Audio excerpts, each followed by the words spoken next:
Canada. Hello, United States of America. Greetings to every single one of you all over Costa Rica and the planet. My name is Kevin J. Johnston. This is the Kevin J. Johnston Show that runs every single Tuesday and Thursday, 9 p.m. Eastern Time. That's right. Toronto, New York, Miami, Atlanta, in that particular region, 9 p.m., 7 p.m. here in Costa Rica and Mountain Time.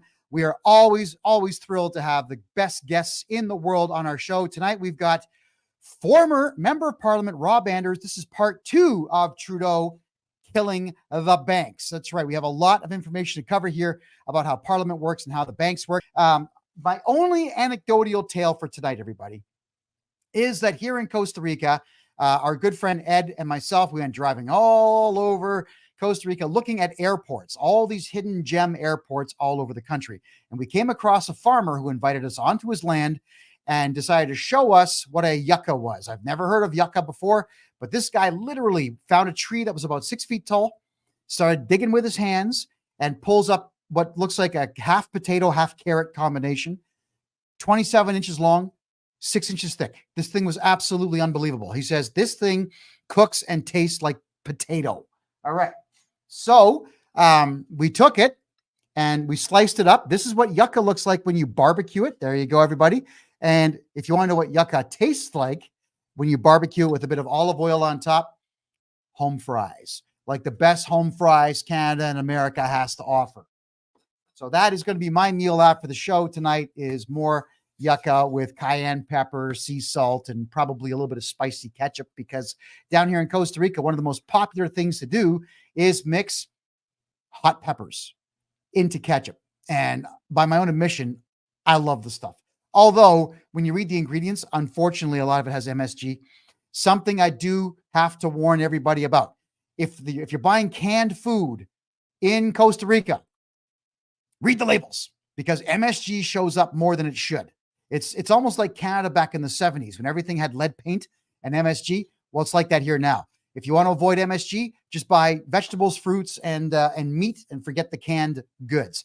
By the way, Doritos are here, and I have yet to buy a single bag because Doritos are 3,700 colognes, which is about $12 Canadian a bag. Yeah, it's about $12 for a bag of Doritos. No, thank you. So I have not had a single bag of Doritos in 5 months, which is probably better for me, obviously. There's your anecdotal tale for the night. We have Rob Anders in the house, everybody, former Member of Parliament, someone that I guess, unfortunately, from his standpoint, has been within 5 feet distance of jihadi Justin Trudeau. Rob, thanks for coming back. Greatly appreciate it. Thank you very much. All right. So for those of you who are watching on TikTok tonight, I know that you're not going to see Rob, but you're absolutely going to hear him.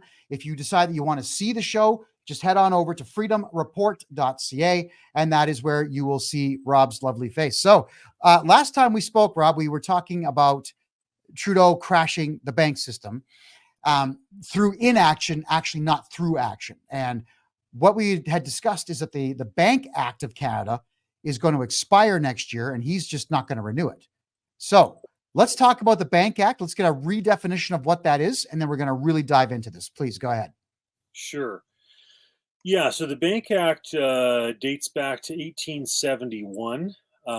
We had a precursor of that. There was a beginning of the Bank Act in 1869, but it was created a new regime in 71. Anyhow, so it's been there for over 150 years. And they've, in past, they've allowed for every 5 years, maybe every 10 years to have a regulatory review, et cetera, blah, blah, blah. But this time, Mr. Trudeau has actually instituted an expiry date of June 30th, 2025. So I think it's at 14 months away now. Last month I used to say it was 15 months away. So in 14 months from now, all of the major federal chartered banks, CIBC, Toronto Dominion, Bank of Nova Scotia, Bank of Montreal, etc., they'll all lose their charters. Okay, and you say, well, what's that all about? Why is that happening? Well, it's all about the central bank digital currency stuff. And so literally, if those banks lose their charter, then in a sense, the Bank of Canada takes over. And that means that they have this situation where they can track all purchases instantaneously. Like right now, say for example, if I use my Alberta Treasury Branch card, then the ATB knows if I've bought gasoline or fuel or whatever. And, they might have to settle up at the end of the day or the week or the month, with other banks if they owe them some money or vice versa, etc. But they don't have to report those individual transactions, my transactions, to the Bank of Canada or to the Alberta government in the case of a provincially regulated financial institution. But if you have a scenario where there's a central bank digital currency, then it's the Bank of Canada that tracks all of that stuff instantaneously. Now, that also means that the Canada Revenue Agency looks at something and says, well, we think there's a discrepancy between what you declare and what you purchase. Then all of a sudden they can just go ahead and assess you an extra $10,000 or whatever it is in taxes. And you actually have very little recourse because, of course, it's their currency and they instantaneously control it. They can do automatic withdrawals from your account. Furthermore, they can cause a redistribution and they can set expiry dates. The Chinese digital yuan has expiry dates, and they tell people what they want them to invest in, and if they don't, then their money's no good. So that's what it's based on. A couple other things I want to talk about because I don't think we had a chance to address it last time was, in the States they have the Federal Deposit Insurance Corporation, FDIC, and Canada has, kind of an equivalent situation. What the banks have done, what the government is allowed for, is what's known as a bail-in. So previously, if a bank was in trouble, there would be a bailout. And that means that the federal government would help them out and give them some liquidity or what they needed to get them through the situation without the bank going belly up. Now, they chose not to do that in the case of some banks during the 2008-2009 crisis they had with Freddie Mae and Fannie Mac. And there were a couple of banks that went down, sometimes the ones that people didn't think would go down, but nonetheless. And obviously there's some recent bank failures like in Silicon Valley and stuff like that. But now, as of March 20th in the United States, so it's already a few days past now, a week or so past, that's no longer the case. Now it's a bail-in. So say, for example, you have $300,000 in savings, earning some interest, 5%, 5.1, whatever it would be, with one of the banks. Now, if that bank has trouble, then what happens is your savings get sucked up and used to cover off the liabilities, to cover off the bad assets on the bank before anything happens with the federal government coming for a bailout. So first off, they use the creditors or they use the depositors' stuff to cover off their difficulties. So now I watched an interesting discussion, which I'll subsequently be sending around to all the people I have on my email list. It was a fascinating discussion about some of those higher ups within the banking system saying, well, how much does the market understand this? And do we want the market to understand this? And it was very clear from the discussion I heard that they, didn't think it was important that the market necessarily understood it and didn't want the market to broadly understand it because it would, quote unquote, scare people away from putting those large deposits inside the banks because it no longer becomes your money, it's their money that they can use. I want to point out as well that, some people think that the Canadian system was particularly resilient during the 2007-2008 debacle with subprime mortgages. But that's not entirely the case. What wound up happening was that Stephen Harper, as the Prime Minister, had a good relationship, if you want to call it that, with Mark Carney, who was the governor of the Bank of Canada at the time. What happened was quietly behind the scenes, the Bank of Canada bought a bunch of bad debt, a bunch of liabilities, took the bad assets off of the balance sheets for some of the banks. We had banks in Canada that were heavily overexposed to both the American and Mexican subprime crisis, but it didn't look that way to the public because some of those bad debts were taken off the sheet. So we would have had banks in Canada that could have just as easily failed as some did in the United States. Now, you imagine how bad the scenario is now, where the federal, the FDIC has taken off that bailout provision. Canada is following suit. You've now got depositors, in a sense, that are holding the bag on this stuff, where they're $300,000 or whatever they've got in various instruments can be seized.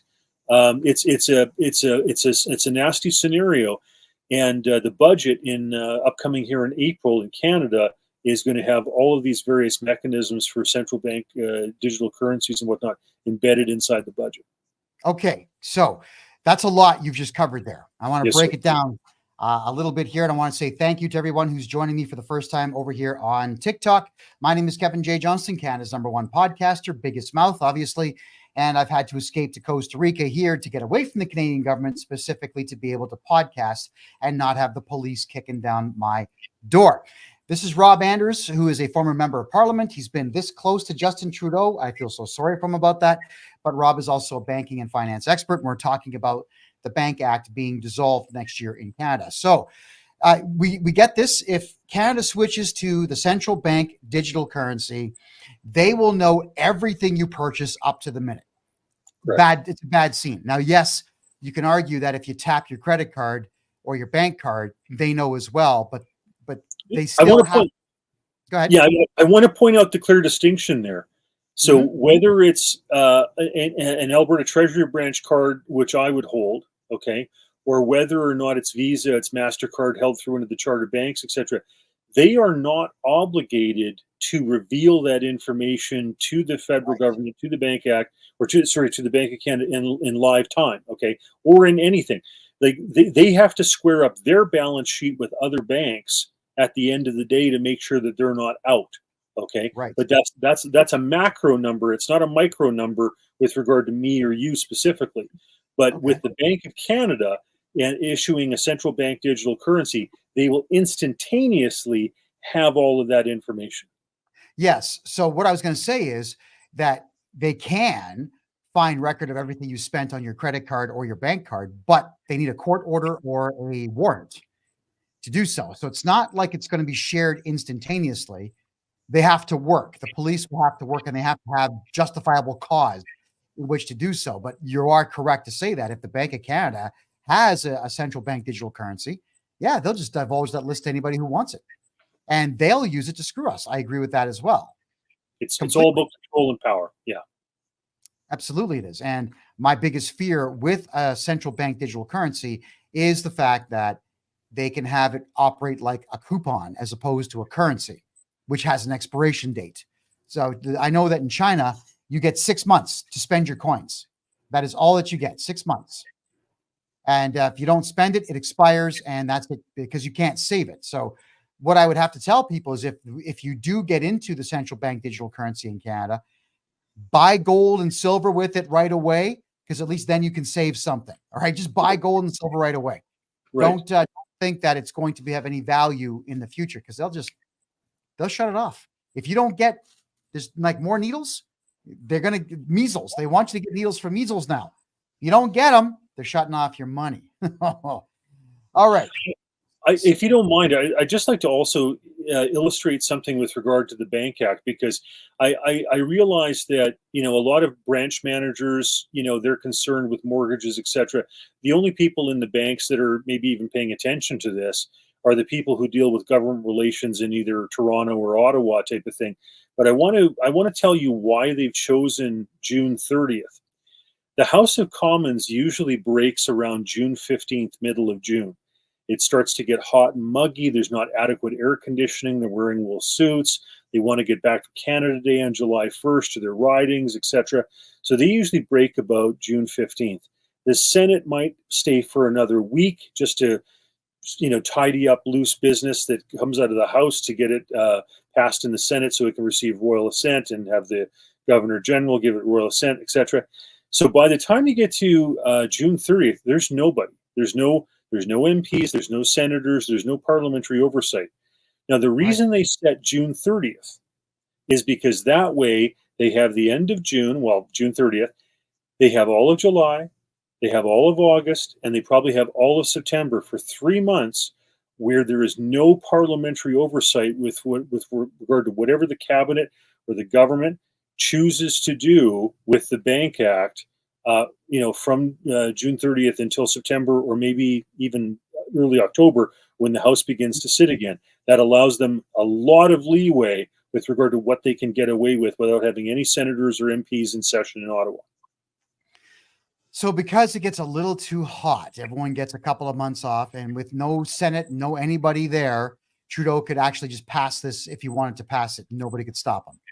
Well, he's already got it. It's already in law. This was already passed. I suspect what they did is they put it in as part of an omnibus package that would have come in probably leading into a summer break, and they make what they call housekeeping amendments, which often are not just housekeeping, but that's how they sneak it in. And so they slip in a bunch of these things. MPs and senators want to get home. They're tired. It's a long parliamentary session for the spring session. So they put this stuff in. They've already got it. They've already got what they need. It's the Bank Act already has an expiration date. It's already set. The question is how the Canadian public and the banks would react. But if there's no parliamentary oversight for all of July, all of August, and probably most of September next year, it gives the government a tremendous amount of leeway with regard to what they can do after the Bank Act has expired. Okay. I'm going to recap what you just said, because it sounds like this is actually the perfect scenario for Justin Trudeau, who is a traitor. He's committed high treason over and over again. The Bank Act expires because it's 100 years old. And that what the date you said is June 30th? June 30th, 2025. June 30th of next year, it expires. Correct. All Justin Trudeau has to do to make sure that Canadians get screwed is just nothing. He just lets it expire and writes no new Bank Act to replace it. Just do nothing, and the banks lose their charter.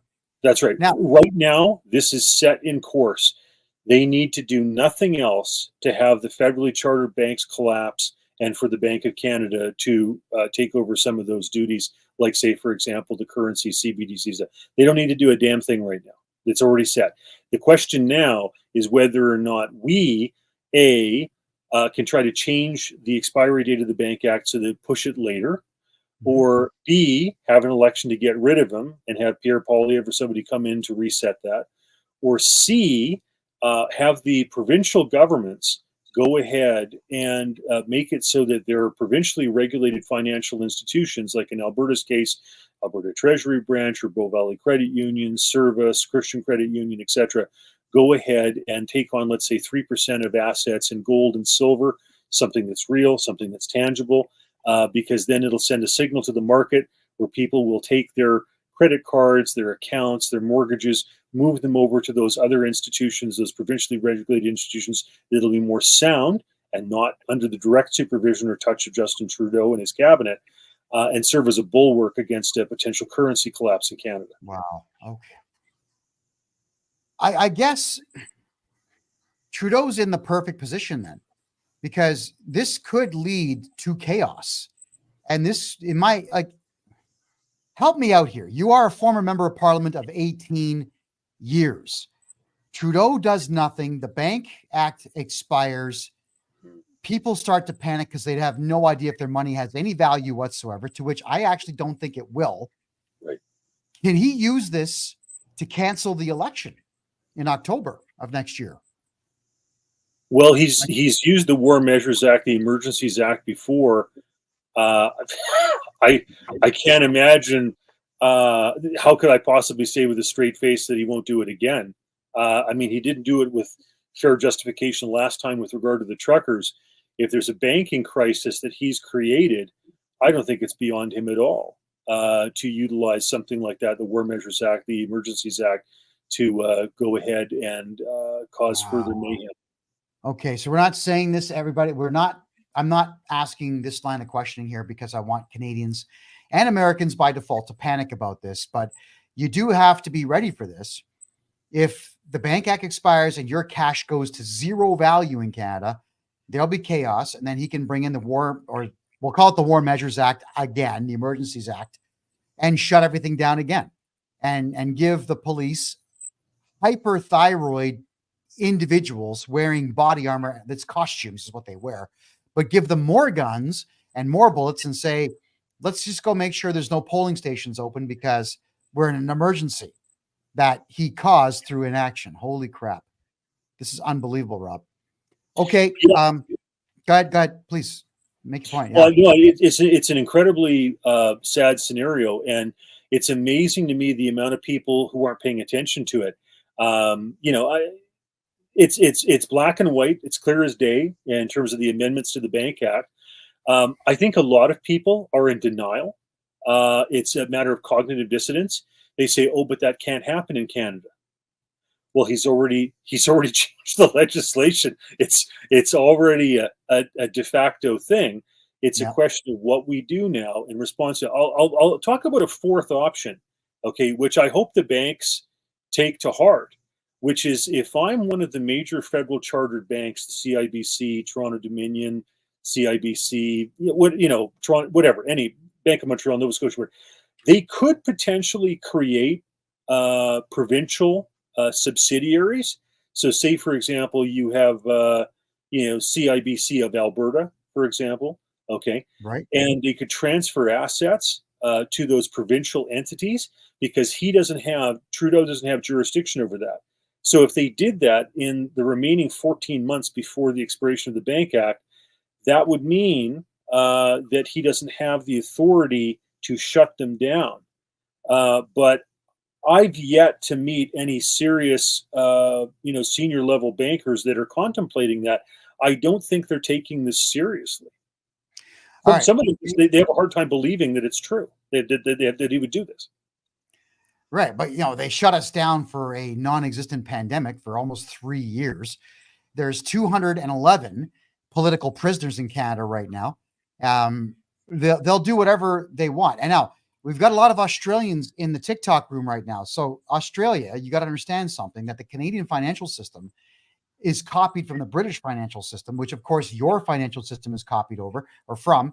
So if this happens in Canada, they'll try the same thing in Australia. And the worst part about Australia is that even though your island country is as wide as the United States, you have so few cities and such a small population in relation to the United States that you could actually hide in. I mean, the biggest issue with Australia is geography. You could move inland, but what do you do in the desert that's inland in that area? At least in the United States and Canada, there's forests you could hide in. You could very easily eke out an existence hunting, trapping, fishing, and cutting down trees and building log cabins. It wouldn't really be that difficult. I know, because I was a scout leader for years. But Australia would be a very difficult thing. And New Zealand would be even worse. Where would you go in New Zealand? That's a small country. Where do you go to escape this type of thing? So, Rob, you and I know this is coming. We just know this is coming. We know Trudeau is going to do nothing to protect the Bank Act, which plays directly into his strategy to destroy this country. So let's now answer the questions that are here and all the chat rooms now. Give us a couple of things that Canadians can do with their money right now, between now and June 30th of next year. Please go ahead. Sure. One, if you can move some of your assets over to provincially chartered financial institutions, well, not chartered, but provincially regulated, I should say, financial institutions, it means that Trudeau is not going to have the power over those things that he will with a federally chartered bank.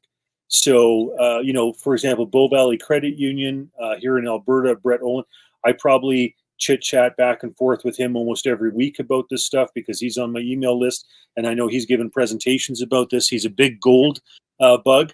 And so as a result, he's committed 10% of what they have to gold. In 1971, when Nixon removed the peg of the US dollar to gold, it was at 3%. So 3% of what was out there had to be held in bullion by the United States, and it was redeemable by those countries that held U.S. instruments. So because Charles de Gaulle with France was looking to repatriate the French gold to move it back to Paris from the United States, Nixon didn't want that. He delinked the U.S. dollar from gold in 1971. At that point, 3%. So Brett Olin and I both agree that if you were to reestablish a linkage at 3%, where it got unpegged, if you will, in 1971, is about right. And if we looked at where we were last month with 15 months to go, you could say, well, for every 5 months have those provincially regulated institutions commit to 1%. And then another 5 months later, another 1%, another 5 months later, another 1%, to the point where when you get to that moment of truth, June 30th, 2025, they would have 3% of their assets as a backup with, gold or silver bullion. In Alberta, I would even allow for, say, for example, copper, because those were the three metallic coinages that the Romans used in antiquity, and the other one in Alberta's case, because we have so much oil. So you could use barrels of oil, some sort of oil investment. But that's one thing. Put your money in provincially regulated financial institutions. For those of you in provinces like British Columbia or places that are quasi-socialist, I feel for you. At least Alberta's got a government that's looking to fight the feds on some of these things. You have an opportunity in October to get rid of those people and put in somebody who will try to protect your money, your currency from Ottawa. So I encourage you to do that. Other things, obviously, continue to use cash, because it blocks this ability for all this tracking, to go ahead and figure out everything and everywhere that your money's going, and who's getting it and why and all this type of stuff. So continue to go ahead and use cash as much as you can, because it keeps this stuff off the government's radar, as it were. Another thing is, obviously, gold and silver. Let's talk about the other big currency things that are probably going to happen. You've got Brazil, Russia, India, China, South Africa, this BRICS scenario, where they're looking to challenge the US dollar. A scary video, if people want to look at it, is you look at the top 100 countries in the world in terms of their gold reserves. Canada's not on the top 100. Okay, to be on the top 100, all you need is 20 kilograms of gold. Okay, that's number 100, 20 kilograms of gold. Canada doesn't have 20 kilograms of gold in reserve. We have nothing. It was all sold off. We're one of 12 countries in the world that has no gold bullion reserve. The only gold at all is either what's in the ground or in the mint in Winnipeg or Ottawa for the minting of coins. We have no gold bullion reserve to back the currency. So that stuff, if it goes belly up, will be worth toilet paper. Okay, that's how bad it is. The only thing we've got going for us is 60% of our trade is done with the United States, and we have the longest, border with the biggest market in the world. Our trading partner to the south. That's it. We don't have any gold bullion backing this stuff up. But all right, what used to happen was what's that? Yes, there's a list here. Very quickly in order. Look at the gold reserves China has. 3,450,694,000 worth. Gold reserve in metric tons, 2,235. Which can I just point out something? This is interesting, because when BRICS first started off, China at that point was claiming 3,000 tons. It's reduced. So these countries that are looking to take on the US dollar and challenge the US dollar, their gold reserves have gone down. China being the biggest one, it's literally shaved off 1/3 of its gold reserves. The other one is Russia, and of course, they're paying for the war in Ukraine, etc., whatever. So these countries that are trying to challenge the US dollar are actually shaving down their gold reserves. I think they're in no position whatsoever to try to challenge the United States as far as gold reserves go. But anyhow, go on. Yeah, well, there's Canada. Look at that. 0 metric tons of gold. Zero. So, yeah. Well, and the strange part about Canada giving up all of its gold reserves in reference to back its currency is that gold, the $50 gold coin that's sold by the Canadian Mint and or silvergoldbull.com are 99.99% pure. Like actually it's 3 nines. And they're really sought after coins worldwide. So we have enough gold in the country to make really nice, worthwhile coins that literally are worth $3,025 as of today. But we don't have any reserves to protect our nation from folding. Yeah. Wow. It's ridiculous. Like, just to paint this for people, I used to have an office in East Block, which is the oldest building on Parliament Hill. It dates back to 1865. It dates back 2 years previous to Confederation. And so there used to be Sir John A. Macdonald's office as Prime Minister. It was on the third floor. Georgia Chen Cartier's office, also on the third floor. Privy Council, former Cabinet office, third floor. Like, I used to give tours of the building. And when I did, you could go into the basement, and we had massive vaults with beautiful scrolled, brass doors, etc., that were where our gold bullion reserve was held. And it was held there because A, it was a building that went back that far. B, it was in solid rock, which Parliament Hill is made of. And another factor, C, was it had a permanent armed guard 24/7. Okay. So if you're going to put it someplace, not too bad. There's enough cops around, et cetera, et cetera. That now is a cafeteria. Those doors are still there, but there's no vault. Okay. In behind where those doors are, where the gold was in those vaults were all eliminated. The doors are still there. They're still in the casement of the wall, but that's where I used to go and eat poached eggs in the morning. Okay. It's a cafeteria now for East Block. There's no gold bullion reserve anymore. It's gone.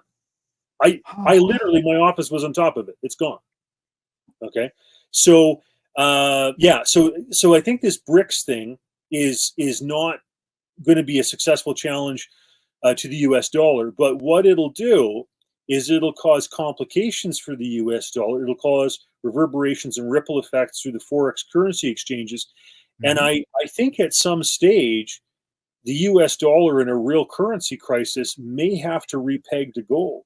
And if that happens, all of a sudden gold goes from, I remember when I used to say this, a while ago, and I said gold would go from 2,000 to 4,000, and people were like, well, now it's 3,000, okay, and it'll probably go to like 6 or more, okay, if the United States has to repeg to gold. The other thing I want to talk about, not only this BRICS scenario, but I want to talk about the euro, okay, because, with the euro, you've got 20 plus countries. Each one of these countries, when you calculate in macroeconomic formulas, the value of its currency, you take into account about 23 variables, right? You take into account inflation and what the savings rate is, what imports, exports, what the taxation rate is, productivity, GDP. There's all these things you take into account when you're trying to figure out its currency, and if you have 20 plus countries with 20 plus variables, that means you've got 400 to 500 variables to try to figure out what the hell the value of the euro is. Now, in the big picture, you've had the British decide that they're out. So the bankers in London, the guys who were the pound sterling guys, they've left the scene. They don't want to be dealing with this anymore. You've got Portugal, Italy, Greece, and Spain that are basically all insolvent, okay? And you've got the final set of serious bankers, which are the guys in Frankfurt, okay, who have decided, with Germany electing the Alternative for Deutschland, the AfD, into the Bundestag, they're not willing to hold the bag on this anymore either. The young Germans don't want to be holding the bag and paying the bills for the rest of Europe. So as a result, the British bankers, the London bankers, pound sterling guys are out. The Frankfurt guys are leaving, okay? That means there's nobody holding the bag on this thing. So I don't know when it's going to collapse, but I think if I did, I would buy puts on the 90-day period of when I thought it was likely to collapse and make a fortune. But this stuff I don't think is going to last. I think Margaret Thatcher was right back in the 1980s when she said the common market made sense so that the Czechs could sell their crystal and the British could sell their cod and the Icelanders could sell their aluminum, all without a lot of taxation and give greater purchasing power to the citizens. But the idea of having no immigration controls, or the idea of having this currency that is treated the same by everybody when they've all got different savings rates and taxation policies, and it doesn't make any sense. So that thing's going to go belly up. So that's going to be another massive challenge or ripple effect in the marketplace, in the currency exchanges, et cetera, whatever. And that's another reason the United States may have to repeg to gold, which once again begs the question: what will be the relation, the dollar to gold at that point if they have to repeg?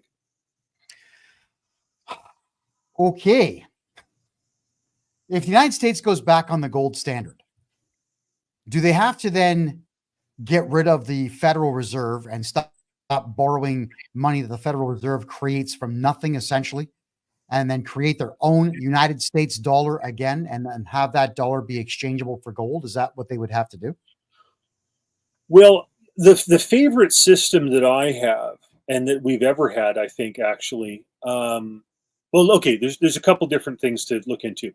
One is what the Romans did in antiquity, which is to say you have a gold coin, you have a silver coin, you have a copper coin. It worked for about 800 years. Now, there was issues with regard to shaving the value of those coins and shaving off some of the metal. And that's why they put ridges on coins. If you look at a lot of coins, they have ridges in them. It's so that you can tell if the coin's been shaved or not. But let's face it, if it's a coin made out of aluminum or, whatever, who cares, right? I mean, but if it's real metal, if it's a real strategically valuable metal like silver, gold, or copper, it makes sense. Okay, so that was the Roman system. Then you move forward, okay, and you have the free banking system, I think, is the next best, which is what Canada had from 1817 until about 1914, the beginning of World War I. And in that case, we had about 20-some banks that had either gold or silver bullion. And then based on the amount of gold bullion or silver bullion they had, they could issue currency. So you knew that your bill was exchangeable for that amount. And that was very well respected. So Canadian currency at that stage was traded very well in Great Britain, as well in the Caribbean, all for the triangle of trade between, Halifax, Jamaica and London type of thing. So that was very well respected. And I think we had we had the longest running free banking system in the world. Canada can be very proud of that, from 1817 to 1914. That worked. That was beautiful. And I think that's something we could and should return to at some stage. All right. So now you get to this issue with regard to the reserves, the Federal Reserve, et cetera, blah, blah, blah. One of the things we have to come to terms with is that governments have been buying their own debt instruments. I mean, normally the way these markets would have worked in the past is, we issue treasury bills or bonds, people buy them, and they get a rate of return, and et cetera, et cetera. But let's face it, for a while now, the governments have been issuing these debt instruments, and they've been buying them off of themselves. Think about that. They've been buying their own debt instruments. That can't continue indefinitely, folks. Okay. Previously, maybe the Saudis would have bought, the Chinese would have bought, various people would have bought these things. Canadians would have bought them, right? I at one point had a Canada Savings bond. Okay. My aunt, bless her heart, bought it for me as a birthday present when I was a young boy. But you can't have a scenario for long where the governments are clearing their own debt instruments and buying their own debt instruments. It's like you're printing money to buy your own money. You can't keep on doing that. Like, even if you do that once, surely to God, to goodness, the marketplace should respond to that and say, hold on a second. The U.S. just bought its own debt instruments. They didn't sell them to anybody else. They bought their own debt instruments, right? They're buying their own money with their own. It's insanity. But then if they keep on doing it, which is where we've been for the last number of years, of course that's untenable. I think of, say, for example, like France, after Napoleon was defeated at Waterloo and the Bourbon monarchy came back, they wanted to spend money. So what did they do? They went ahead and created fiat currency by only holding a reserve in gold bullion and then siphoning all the rest of this debt out there, and they spent like crazy until the day of reckoning came.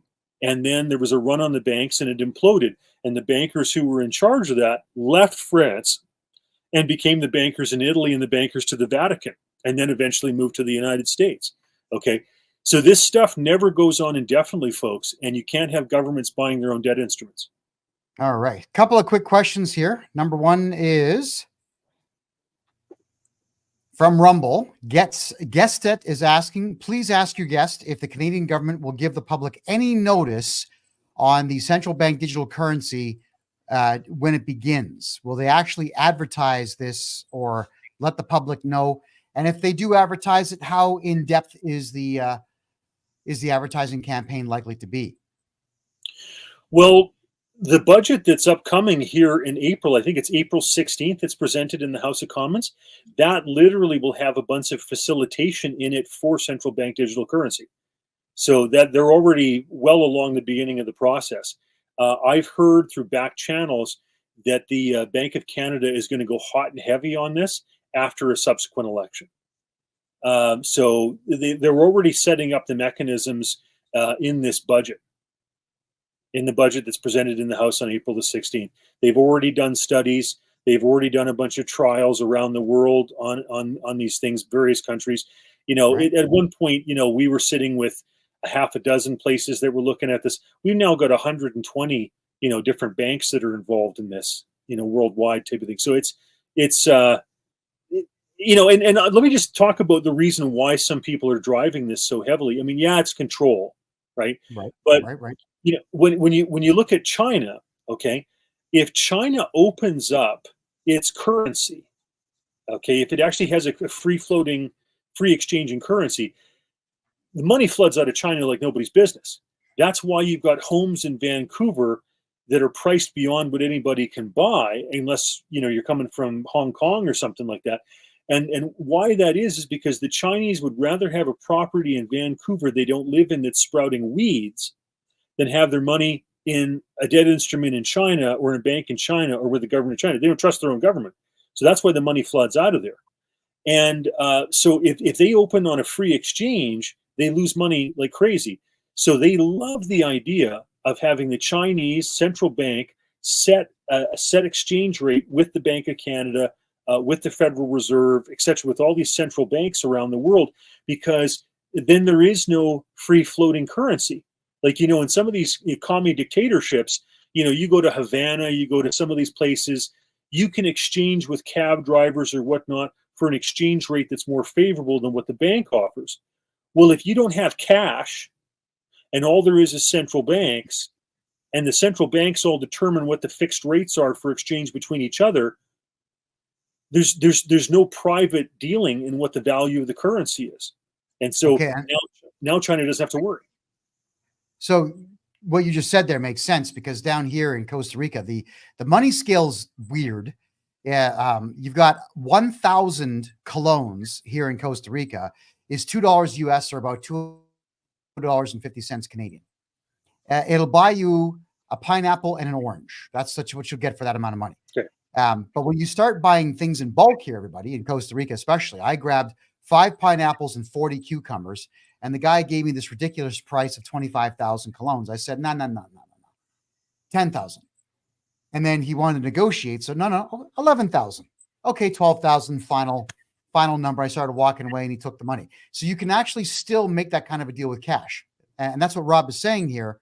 Make the deal with the cab guy. Get 9 people in a cab and say, dude, how's $100 cash? Turn the meter off. You can do these things with cash. You can't do them with credit cards, unless that guy is on crypto and just doesn't care about Canada Revenue Agency or the IRS or Australia's ATO.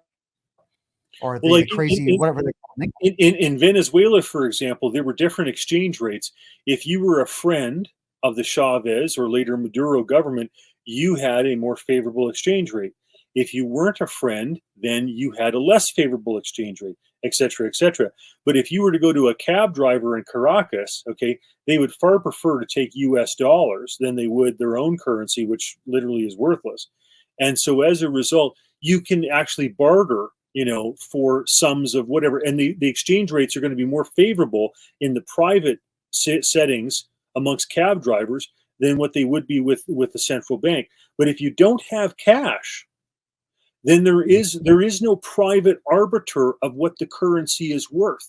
It's just what the central banks agree to it as, right?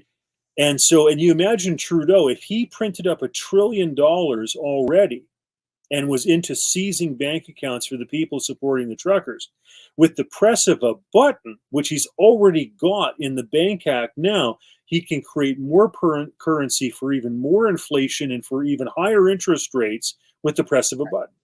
Okay, I got 4 questions in a row here. They're all off of the Rumble chat, so let's just fire the first one here. Question: what's going to happen to loans and mortgages? Well, worst case scenario, and I know that Mr. Oland and I have talked about this. The Soviet Union in 1917, they had the October Revolution. By November, they had created Gazbank. And that's Okay. basically like the Bank of Canada. They created a central bank. And what they did was they collapsed basically the private sector banks in Russia and took on all those assets as part of the Gazbank, or what would be known as the central bank. And then after that, everything was being dealt with through the central bank. Like, one of the things that I want Canadian bankers to understand, and not just Canadian, worldwide, I want you to understand this. If you move towards central bank digital currency, there is less and less need for retail banking. Okay. If you're not doing the exchanges, for example, on U.S. dollars and whatever when people are traveling, if you're not looking after these various things, then in a sense it negates the reason to have retail banking. Okay, and it, so in the Soviet Union, they got rid of all these banks. By the way, the Soviet Union had more private banks than Canada does nationally. In other words, it's easier to nationalize the banks in Canada in 2024 than it was in Russia in 1917. Let that Wow. sink in. Yeah, it Let that shouldn't be sink that easy. in. Yeah, it's easier. There's less banks to deal with, in Canada today, federal banks, federally chartered banks, than there were in Russia in 1917. So in the Soviet Union, they created Gazbank, and that took on all of those assets because they literally collapsed all the private sector banks. So, I would like to think that it's not going to be that instantaneous. But, once again, as I've said with Mr. Oland, with Bow Valley Credit Union, take this guy at his word. When Trudeau puts into a piece of legislation that he's collapsing the Bank Act in June 30th of 2025, take him at his word. When he seizes the bank accounts of people who support the truckers and literally collapses billions of dollars worth of Canadian banking system, take him at his word, right? When they run all the studies that they're doing with the Bank of Canada on central bank digital currency, take them at their word, right? Don't think it can't happen here. Rob, Yeah. biggest problem with people is that they don't take overtly powerful individuals at their word. Klaus Schwab is a prime example. And this is not just Canada. This is the entire world, where he comes out and he's talking about the fourth industrial revolution. One of the commentary that he made in that book, and that he makes publicly all the time, is that he wants to control the world. There has to be complete control over the world. And one of the ways to get that to happen is to use inflation to destroy everything, but to reduce the white population around the world immensely, because it's always white people who rebel first, the most, and the best. Whereas Chinese people, and this is in his book, I didn't say this, he did. Chinese people and Southeast Asians do what they're told, because their culture has always been, do not look anyone in the eye, look at the floor when you're being scolded. So they're easier to control. And in his book also, he makes the statement that Africans and Middle Easterners can be used to create a chaos in both of those environments. So he's doing it. Why are we not listening to multi-billionaires when they are telling us these things? And Bill Gates, 15 years ago, said the same thing about the reduction of the population. And how are we going to do that? We introduce vaccines. He said population reductions, we do it with vaccines. And then 15 years later, 12 years later it was, there's a pandemic worldwide where everyone's taking needles and dying.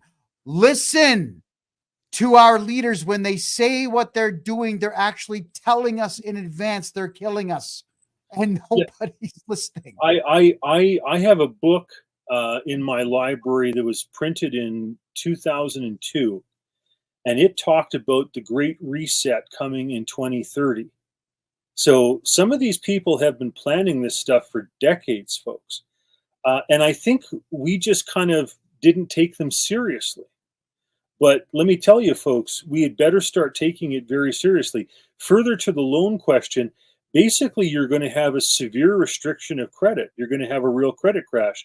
I mean, we almost had a collapse of the financial system in 2007, 2008, when you had AIG, subprime, Freddie Mae, Fannie Mac, etc. I would imagine with the CBDC stuff, it's going to be as bad, if not worse. Okay. I also have to just address something quickly here, Rob, is that for all of you around Canada who are watching this, you all just got assessed by the Canada Revenue Agency. You don't owe them anything, or you certainly do not owe them what they say that you do. They used AI to write letters to threaten all of you and frighten you into giving them money because they are broke. And they all those letters are signed with the same name, Bob Hamilton. So if you've been assessed by Canada Revenue Agency and you really want to know what your rights are, book a consultation with me immediately. There it is, bottom left corner, kevinjjohnston.com. I'm going to sit with you for an hour, discuss your rights, look at your case, and get rid of the CRA, or Canada Revenue Agency. They are lying to us. Rob, this fascinates me, where the CRA just used AI to randomly pick numbers, and the magic numbers for almost everybody out there that I've spoken to, it's over 300 people now have come to me on a personal level saying, look at this letter. The numbers are between 50,000 and 56,000. So AI just assessed that number to as many people as it possibly could. Now, you having worked in government for as long as you did, this Bob Hamilton guy, does he exist, or is he an actor? Yeah, no. He's a real person. But I just read an article today about his lies when he was representing the Canada Revenue Agency to a parliamentary committee. For example, when he was asked about the CERB situation, where there were Canada CRA employees who were illegally attributing to themselves CERB payments, it turns out, he said there was a few. It turns out it was close to 500. Right? So like 1%, one of every 100 CRA staffers is either fired or under investigation for channeling CERB funds to themselves illegally. I got to say that the organization is just incredibly corrupt. I know with myself, like, they tried to lay 7 charges against me. Everything was thrown out of court. It cost me a fortune. They seized 75% of my equity in a property, which I'm now taking them to tax court to get back. They're dragging it out for as long as they possibly can. They've now got 59,000 employees.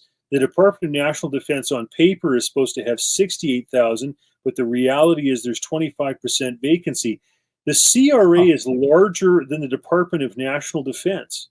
It is 10 times the Germans in terms of collecting taxes per capita. It is 7 times the size of the IRS in the United States per capita.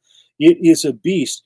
The reporting mechanisms that they use, the snitch line, over 99%, I think it's 99.9% of the snitches that come in to create audits are done just for witch hunts and vendettas.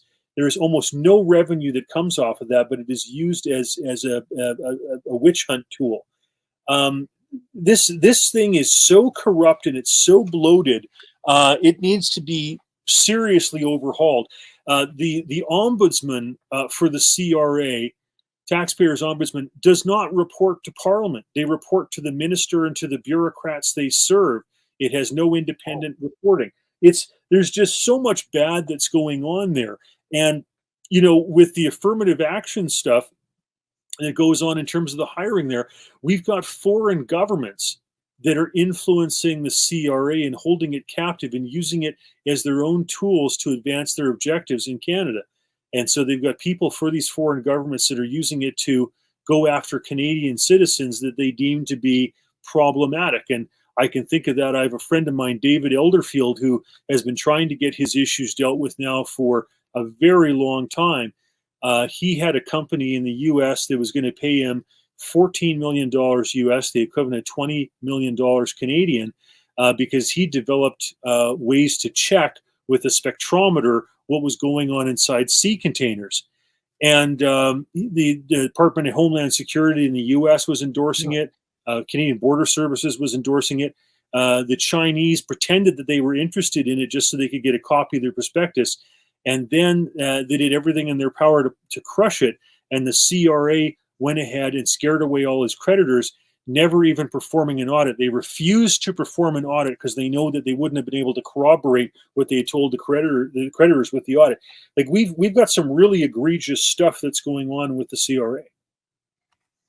The funny part about the CRA, though, is I've been looking at case law because I've been looking for all kinds of ways to help people just either get away from taxes or greatly reduce taxes, or you know, in some way stick it to the CRA with lawsuits. Now it turns out that the CRA, Canada Revenue Agency, they don't win in court. The vast majority of cases that I've been reading in the CanLII system, the CRA is settling or outright losing.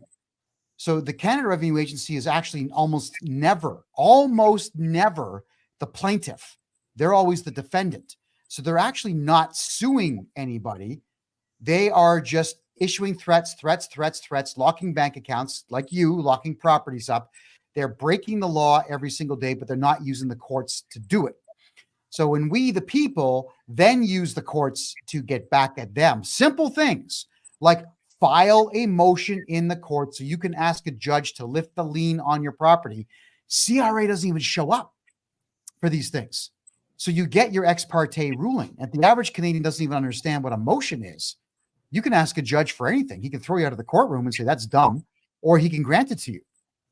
So the CRA is not winning in any of these. Now, also, I was alluding to the fact we talked privately before the show, is that the CRA is actually not capable really of performing criminal investigations. They have to turn that over to the police. So whenever we see these articles that some guy gets 9 months prison time for fraud, it's because it was a police investigation, not a CRA investigation. The CRA might cooperate with police, but the Canada Revenue Agency are not a police force.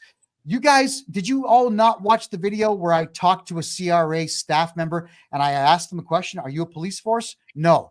Can you put people in jail? No. They know they can't. So we all have to start fighting back, which is why I'm doing what I'm doing now, Rob. Go ahead. Yeah, no, it's such a joke. Like in my circumstance, you know, they violated their protocols right, left, and center. They were leaking information to the favorable media, the CBC, you know, before it even went to court. That's highly unusual. They usually get a judgment first before they comment on anything. Like they went so out of their way to penalize me. You know, it's called vexatious. Malicious treatment. But yeah, no, they need to be hemmed in so badly. Big time. Okay, we got some more questions here that I'd like to get to. Let me just grab the next one in line here. So Rumble comment, this is from Scott1673. I'll toss this in the room for you, Rob. It's on the bottom of the screen right now. Ask Rob where to put our money. Overseas, elsewhere. I get to here. I'll throw some ideas out. Rob, what do you recommend? Property, gold, silver, Bitcoin, diversification, property outside the country. Let's hear your thoughts. Yeah, I like gold and silver because, you know, it's very real and tangible, and it's got, you know, thousands of years of scriptural and written history to back that up as being real money. Warren Buffett makes a point where he says that you could take all the gold in the world and put it into a massive cube, like 53 feet by 53 feet by 53 feet or whatever. And what does it produce? You know, ergo by farmland, which is what Bill Gates is up to, right? So I get that. If you can buy into a gold mine or a silver mine that's actually producing silver and gold, you know, that you get out of it, that's pretty cool because that's actually productive, right? But I think it's hard to beat those because it's real money. You know, like, let me point out that, you know, when the banking crisis began in Russia in 1917, you could buy a £1 sterling, British pound, for 45 kopecks. By the time this stuff all fully unraveled, like years later, 1921, when even the Russians were forced to be minting silver and then gold coins in 1923 because nobody trusted the system. It was a gong show. 10% of them were all starving to death, or 1 out of 13, I should say, were starving to death in the Soviet Union.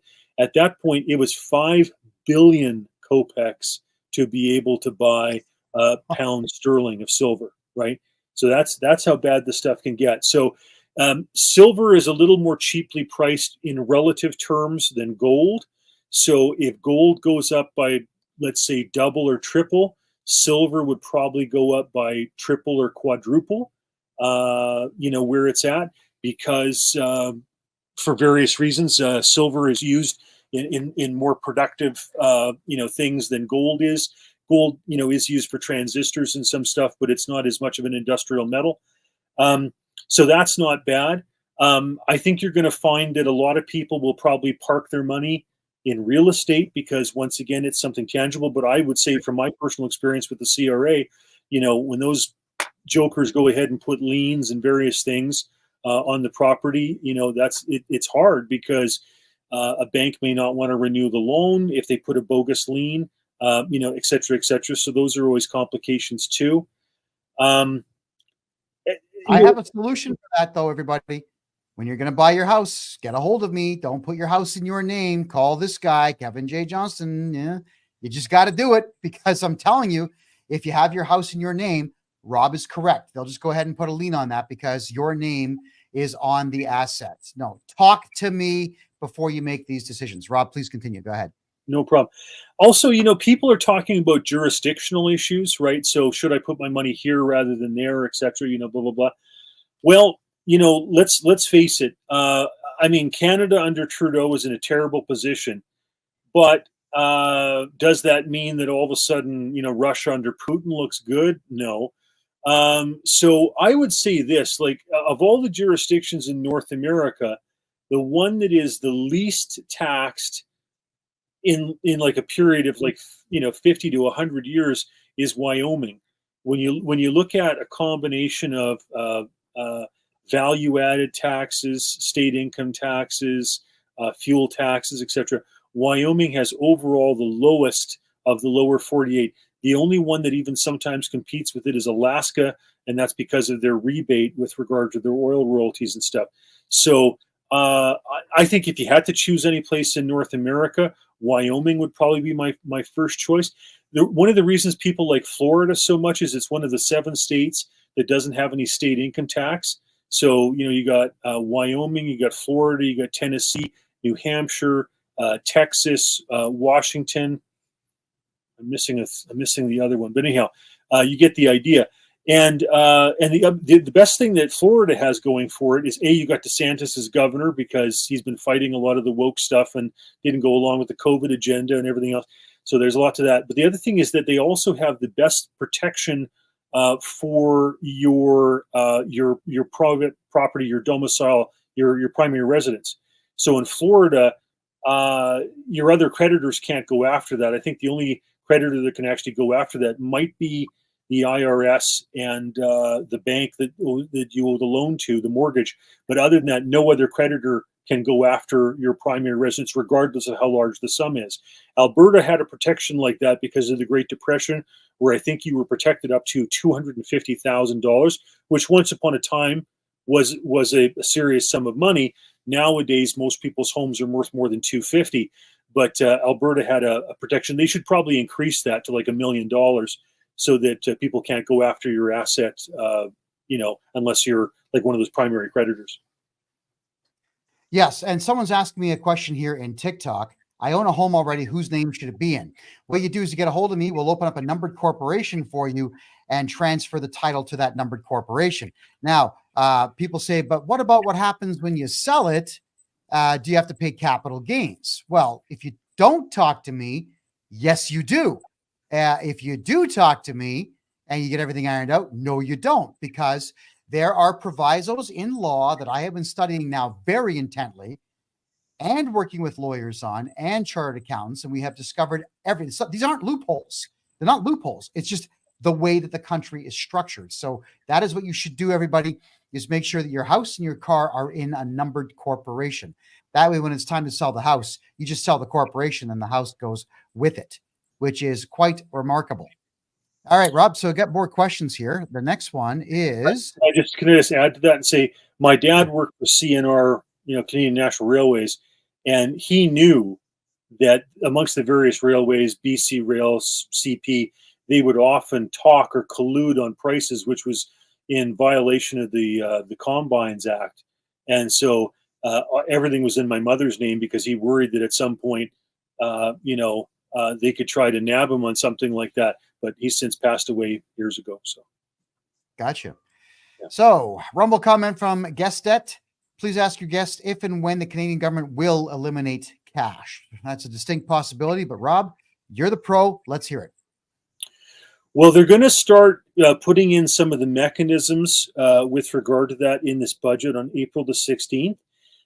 So let me just talk a little bit about what these mechanisms are. So in China, they have what's the social credit score. Okay, and so if you criticize the government in China, your social credit score goes down. It means you can't buy plane tickets, train tickets, apply for a government job, etc. Here in Canada, they're using a more politically correct, nebulous, kind of touchy-feely environmental thing, ESG, environmental social governance. But then they've also got these OSFI requirements where they want the banks to be reporting more and more to the government and what's going on and sharing. They call it interoperability and transparency, right? But what that means is that they're violating the privacy. So in say, for example, April 16th, with the budgets that's coming down, they actually are instituting a bunch of these violations of privacy where the banks are going to be forced to share more and more information with the other banks and with the government. So you can imagine that the stuff you're talking about with Bob Hamilton with the CRA is going to become more pervasive because they're going to have more tools at their disposal to go ahead and try to figure out ways to squeeze people. So once again, I can't stress heavily enough, if you feel comfortable taking your stuff, whether it's a credit card or it's a bank account or it's a mortgage, and moving it from a federally chartered institution, which is going to have to be compliant with OSFI, with this violation of privacy stuff, et cetera, with this transparency stuff, et cetera, move it over to a provincially regulated financial institution. I feel sorry for those of you that are in the socialist people's republics that are run by the NDP in this country on that stuff. But if you can, try to move it to those institutions because Trudeau will have far less control over it. Yeah, there's also the option to move your funds here to Costa Rica or to Panama or to El Salvador. There are ways to get all that done. Right now, I would say that Costa Rica is the safest bet, mainly because there are no treaties of any kind with the Canadian government. Thank God for that. Property, I agree with Rob. Gold and silver, if you're able to hide it, if you're able to keep it hidden, and you are also in a position to, let's say, just keep your mouth quiet, like keep your mouth closed. Don't tell people about your gold or your silver, except for maybe taking photographs of it and handing that over to your insurance company for insurance purposes. Don't tell anyone that you have it. Where everyone makes the big mistake, Rob, is they actually talk. Go ahead. I wanted a couple things, because this person asked the question about timing. So you have April 16th, which is the budget, and there's going to be a lot more of this OSFI stuff and a lot more of this quote unquote accountability and sharing of information, violation of privacy stuff. Another thing, obviously, is the Bank Act with the expiration date June 30th, 2025, and also what I'm hearing from behind, if you will, through the grapevine, that the Bank of Canada is going to be really looking to push this central bank digital currency stuff after the next election. Okay, so those are three timelines to watch for. But the other thing I want to point out is the difference between bullion and coins. Now, Kevin, you pointed out earlier that the government of Canada, from our mint, you can get a $50 coin, but that is what's stamped on the coin. You and I both know that coin right now trades for over $3,000, right, but that is the nominal value of the coin. Okay, if the government is really nasty, what they could try to do is say that they are expropriating or reclaiming or asking you to cash in your coins at their nominal value. So if you have a coin that you know is worth $3,000 on a free gold market, and they're telling you you should exchange it back in because they need it, it's the law, bada bing, bada boom, you can't melt it down, you can't destroy it, etc., blah blah blah. Okay, and yet you have to trade it back in at the nominal value of $50, you're getting hosed. That's why bullion is better in this case, because it doesn't have a government stipulated face value or nominal value. In the United States, when Franklin Delano Roosevelt brought in the New Deal, 1933, they didn't want competition, so he made it illegal for you to own gold. Okay, now nobody went to jail, but they certainly did try to apply pressure to people to relinquish their gold holdings, etc. Like I said, nobody went to jail, but if you have a choice between whether or not it's something with a nominal stamp value on it from the government or bullion, I think you're better off with bullion. And bullion just means bars. That's right.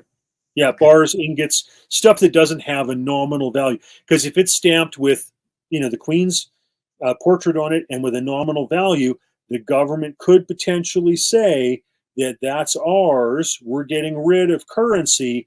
Hand that over, and we're going to give you the nominal value. And if you're stupid enough to comply with that, that's your problem. But seriously, if you go with bullion, it's not the same deal. It hasn't been minted by the government with the head of state's portrait on it and with a nominal value imprinted on it. So the stamping of the head of state really makes it that different from bullion? Well, you have to. What you have to do is you have to put yourself inside the mind of a control freak dictator.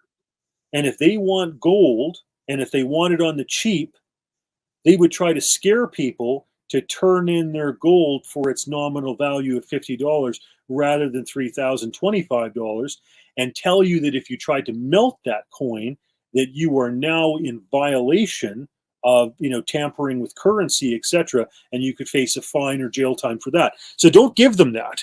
Don't give them that luxury. Don't allow these dictators that ability to tell you how to do it.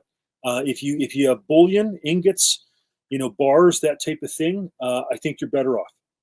Okay, got a couple more questions here. This one's also from Rumble, from Canuck Mang 80. Ask Rob Anders, does he know about Dr. Jack Klundert in Windsor, Ontario? He's an optometrist who won against the Canada Revenue Agency that the federal government is not allowed to indirectly tax Canadians according to the B&A Act. I don't know about that case. Do you? I don't, but it sounds fascinating, and I will look into it because me too. Yeah, I literally just filed a bunch of documents with the Tax Court of Canada on March 31st, and they're dragging me through this process over the next year because they don't want to hand back money they owe me. But anyhow, I appreciate that reference. No, most certainly. And I'm getting some questions here about what does it mean at the top of the site where it says get rid of all your corporate debt.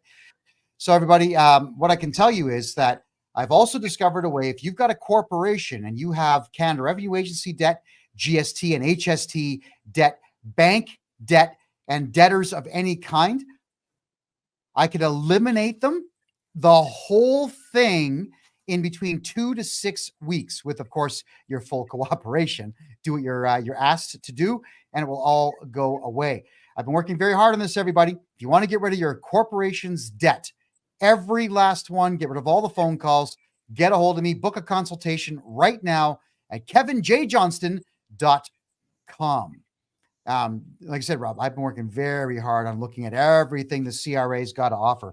And what I have also found is this Bob Hamilton guy, who's the commissioner of the Canada Revenue Agency, whom you've now confirmed is a real human being, because all the accountants in Canada are asking, like, who is this guy? I saw his picture today when I was reading through his lives that he did about how many CRA employees were taking CERB money. But anyhow, yeah. Yes. So if it's an income tax debt, a corporate tax debt, a GST and HST debt, or a fees debt, or even CERB, like up top there, if it's any of those, his signature is on all of those letters. Now, does anybody out there really believe this guy signed 5 million threatening letters? It's probably more now. So these things are generated by artificial intelligence. designed to scare you. And like we covered in the last show that we did this, the psychologists, the military grade psychologists are the ones who write the actual text of these letters to frighten women more than men, so that married couples will have the wife going, "Oh my God, you have to pay it." And the husband says, "Fine, shut up. I'll write the check." So ladies, they're written specifically for that reason. Don't give them the power over you. Just get a hold of me. Just kevinjjohnston.com right there. Get a hold of me. And we're going to get rid of these ridiculous threats that you're getting. But don't fight with your husband or your boyfriend, lover, whatever. Don't. That's what they want. All right. Team up with your man. Don't fight your man. Let's get rid of your debts. All right. I'm actually really curious here. You talked about Trudeau's got a budget. Some of the budget for next year is going to go into advertising, the end of the bank, and going to central bank digital currencies. We've also got the progressive conservatives, or whatever they call themselves now, the Conservative Party under Pierre Poilievre. They're saying that they want to have digital ID so that kids don't go on Pornhub. Now, it's specifically this one website, Pornhub.com. But how many hundreds of millions of porno websites are there which were not mentioned? So Pornhub is the scapegoat for this. So we've got Trudeau killing the banks, but then we've got the conservatives want to bring in digital ID to protect the children, as they say. So now what? Who do we believe here? Who's the good guy and who's the bad guy? Go ahead. Well, let me hear your thoughts on that. Yeah, I'm generally of the opinion that you have to be very careful with regard to what you trust the government with. I mean, I went to Ottawa with some measure of distrust for the government as a Reform Party, advocate, thinking that, the government's too big. The right hand doesn't know what the left hand's doing. Lots of waste, lots of corruption. Once I got there, I realized it was worse than I thought. So it's bad. Okay. It's bad. And now, having left with the CRA and the tricks they've pulled, I realize it's even worse than I knew when I was there. And that says something. So I've gone through 3 stages with regard to that. And I literally think it's gone too far. I think Big Brother and government has just gotten way too big. When you saw what happened with COVID and masks and lockdowns and the truckers and the seizing bank accounts and the growth here of the CRA and everything else, like, people, if the government's big enough to give you everything you want, it's big enough to take everything you have. And that's where we're at.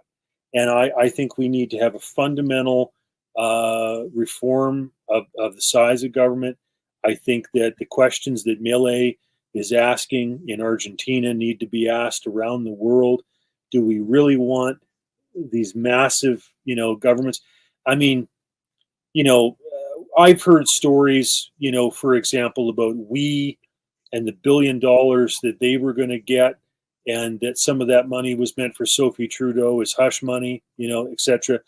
Like, when you're dealing with all these huge sums of dough, there's a tremendous amount of stuff that can be fudged and slushed in that.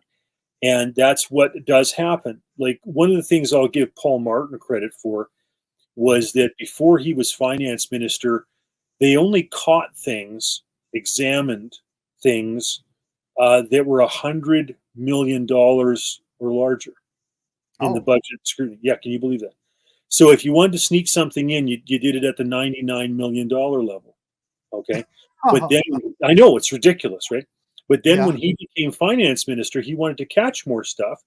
So he said anything above 10 million is flagged and shows up as an individual item.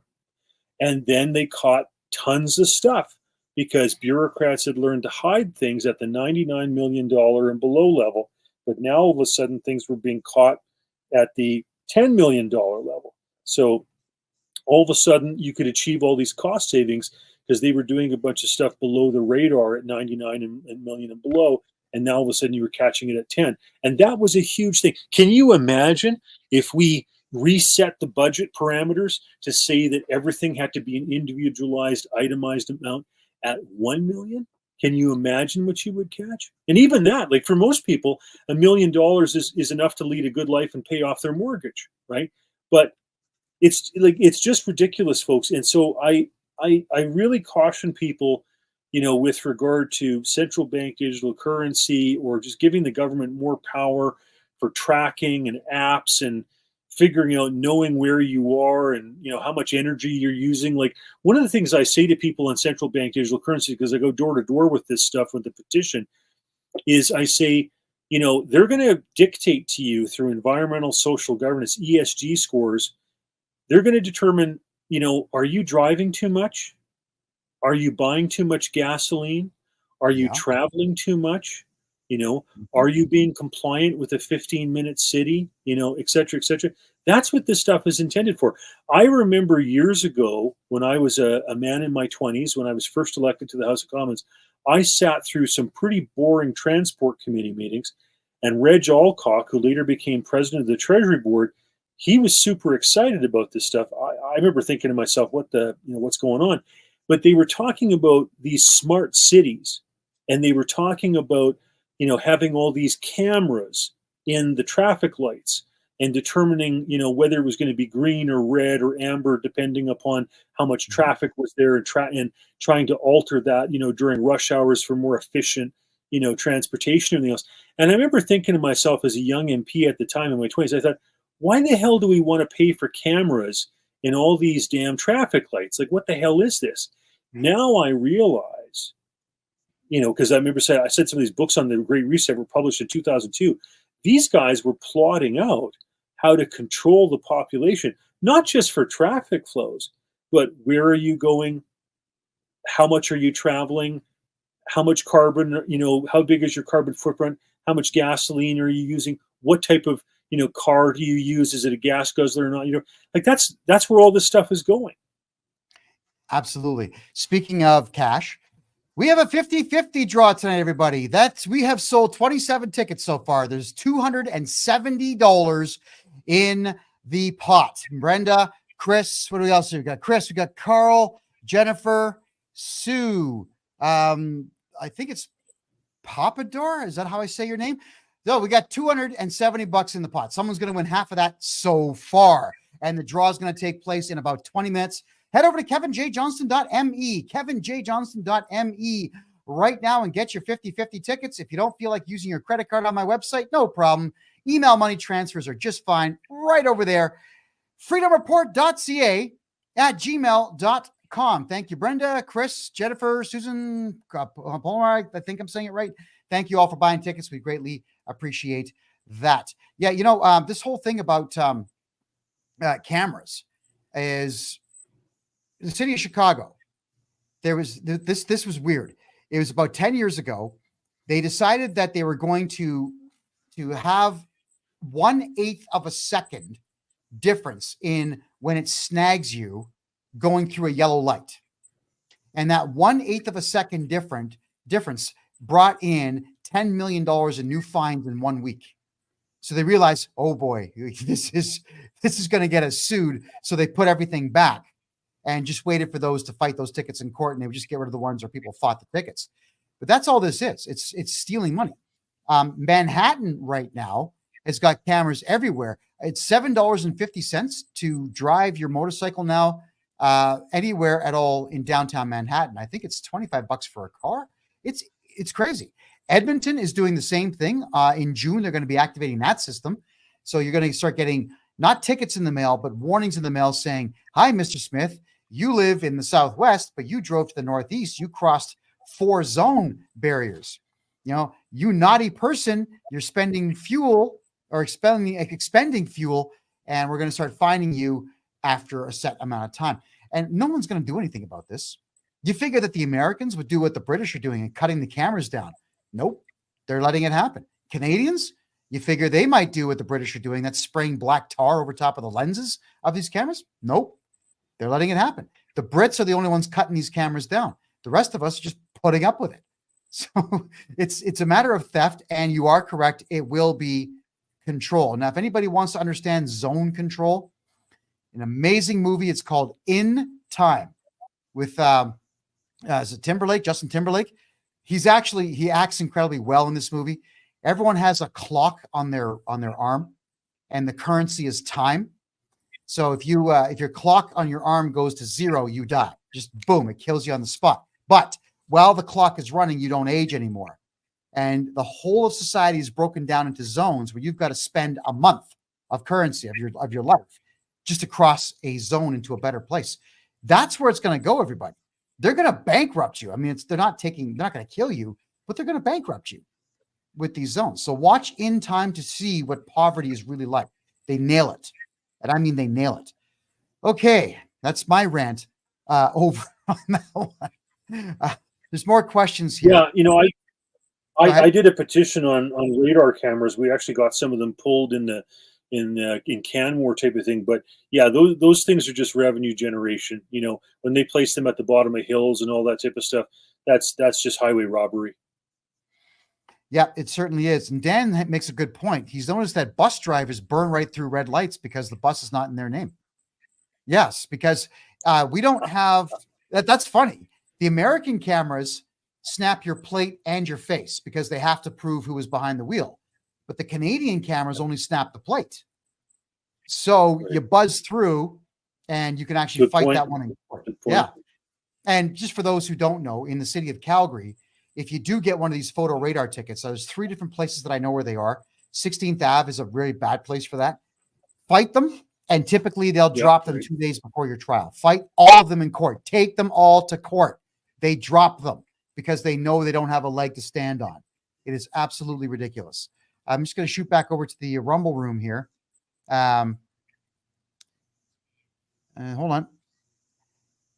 Get Set is asking, should we actually repay the CERB or the CRB debt that's brought forward? And I'm going to answer that one saying no, get a hold of me. But Rob, what are your thoughts on the emergencies, the Canadian Emergency Response Benefit, CERB, during COVID, the fake pandemic? Go ahead. I think this is kind of a matter of personal conviction type of thing. But I would say this. I think that CERB or a universal income or a guaranteed income or sometimes a lot of this stuff with cryptocurrencies, etc. I think a lot of this stuff was conditioning people for the idea that, you know, government was this, you know, cradle to grave welfare system like they would have in Scandinavia or something, you know, in the 70s. And beware all that stuff, folks, because all that was entrapment, right? It was conditioning you to the idea that, you know, Big Brother was going to look after you, et cetera, blah, blah, blah. But then you owed Big Brother, you know, your privacy in return. And so I think a lot of this stuff was conditioning. So I never took any CERB money. I know, like, I used to work at the National Citizens Coalition with David Somerville. And we always maintained that we never wanted to accept a dime of government handout because, you know, it doesn't matter if it's schools or it's CERB or what have you. As soon as you start taking government money, you're beholden to their rules. And if they want you to promote a trans agenda or, you know, comply with, you know, the privacy restrictions or, you know, mandatorily have an app or whatever it is, you know, you're on the hook. So I'm very much an individualist. I think Wyoming is the most beautiful place in North America. I just want the smallest government. I don't need a massive venue, you know, to go and see, you know, some artists that are defaming, you know, the family or something like that, and charge big tax dollars for it to create it and build it and sustain it and maintain it. I'm all about small government. The smaller, the better. Yeah, I certainly do agree with that. And for those who are right now emailing me on my website, I'll be addressing everyone's questions tomorrow morning. I'm getting up bright and early to answer all of those emails. Don't worry, I will reply to everybody who is reaching out on the show. Richard, is it? Yeah, Richard, thank you very much for buying 3 tickets. The pot is now at $300 for tonight. Someone's going to get 150 smackers, and the Canadian dollar still has a little bit of buying power. So it's not a bad thing, everyone. We're going to do the draw in 15 minutes. So anybody who would like to buy their tickets, head over to my website right now, hit the shop button. You'll see the 50-50 draw there. Grab tickets because that's a lot of cheddar. There we go. All right, Rob. China has the facial recognition system.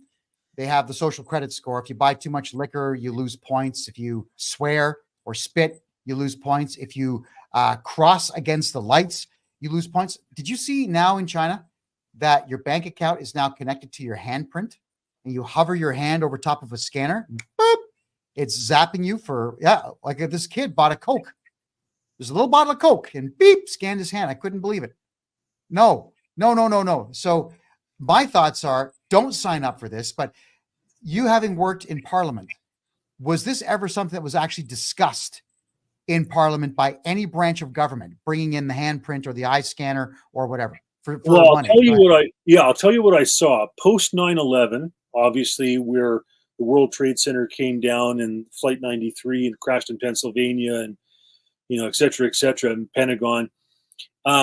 There was a tremendous focus on security and counterterrorism. The entrances to Parliament Hill changed. I mean, all of a sudden, mirrors were going underneath our vehicles to see if there was, explosives, et cetera, blah, blah, blah, sniffer dogs, whatever, all this type of stuff, right? So that changed.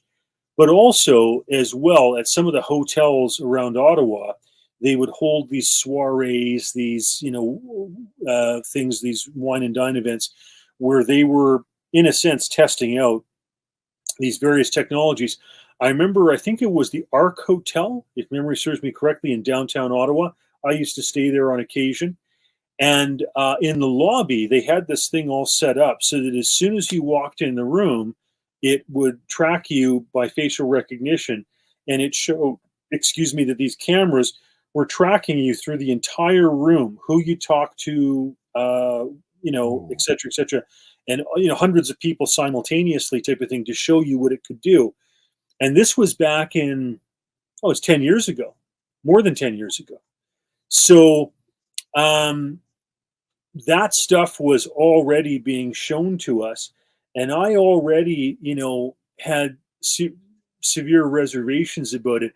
I remember I was told when I was on Operation Apollo, which was running grid patterns in the Arabian Sea on the HMCS Toronto, we were told that as the dhows, those small ships, were leaving, say, for example, the coasts of Pakistan, Afghanistan, heading over to the Horn of Africa, that we would be checking the ship's rosters to see if there was a change in the roster of sailors, occupants on board the ship, whether or not there was small arms, et cetera, and also facial recognition to see if there was some of the Al-Qaeda operatives that were recognizable. And now I was a little shocked when we pulled up along 3 dhows. There were 20 guys on each dhow. They pretended they didn't speak English, and then gratefully, took our granola bars and our, apples and oranges and our pop and everything else. And then they could speak English when it was time to hand out food and drink. But then our ship pulled away, and I didn't see any of the facial recognition software. No rosters were asked for. There was no check for small arms, etc. I was shocked, and I was kind of wondering what we were doing there. And the captain merely explained that, well, there was no large, tanks or armored personnel carriers on that, so we're not going to worry about it. But that indicated to me that supposedly at the time we had the ability to use facial recognition, the distance between the pupils, point of the nose, fringes of the mouth, to determine if some of these guys were senior Al-Qaeda operatives. I didn't see it used, but I was told that it was available. And how long ago was that? That was just post 9/11. Just post, yeah. So 2001. It was a long time ago. Yeah, 20 years ago. Scary thought. So imagine what they've got now. Oh, Dan's asking a question here. What about if you're legally on government medical disability? How much can they dictate the terms of your life to you? Oh, I think everything. We've seen all kinds of dictation to our lives from government at just about every single branch. I know, look, guys, when I was living in Calgary, I can tell you this. There's an area of Calgary called Forest Lawn. And in there are a lot of prostitutes, and there are a lot of homeless, and there's a lot of people just down on their luck, a lot. And at the time, as a journalist, I was asking all of them questions about what government plans they were on, what government programs were there to assist, and how easy or difficult it was to maintain them.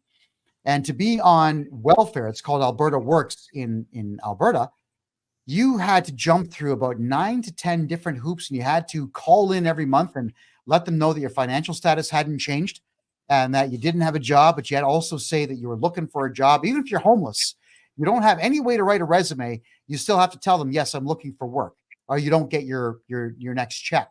Now, where most rents in Calgary are $2,000 a month, all you get is $900 bucks Canadian, sometimes less. So how could you possibly live off that? And Dan, these folks who had nothing, like they were living under bridges, literally, had to jump through a lot of hoops to be able to keep their dough. And a lot of them were on prepaid phone cards with their phones. And if another homeless guy stole their phone, well, now they can't even communicate to get their money. It's a really bad scene. What are your thoughts there, Rob? Go ahead. Well, I would say, like, we've seen a tremendous expansion of euthanasia in Canada. This medical assistance in dying, I mean, it's ridiculous. Now it's being offered to veterans with post-traumatic stress disorder, people that don't have terminally ill, circumstances like cancer, et cetera, et cetera. And I would say that I would not be surprised, given what I've seen out of this government, that they would start encouraging, pressuring, suggesting to people that are on medical disability that they investigate, think about, consider, whatever the hell you want to call it, medical assistance in dying, because we've seen it with veterans and all sorts of other people that are in non-terminal situations. It's sad. It's a culture of death, and so I don't for a second put Justin Trudeau and some of those folks beyond that. I think it's a culture of death, and I wouldn't be shocked if they do that at all. No, I wouldn't be shocked one bit at all. So, I mean, if you are involved with any government program, when the Canadian dollar just goes away and everything's on central bank digital currency, they're going to dictate the terms of your entire life to you. And that's really sad. And it will probably get to the point, everybody, where they ration how many liters of gasoline that you can buy, because they'd rather have you in electric vehicles that the grid can't handle so they can shut your car off if you don't do what you're told. My recommendation: find cars built from 1975 and older and put those on the road.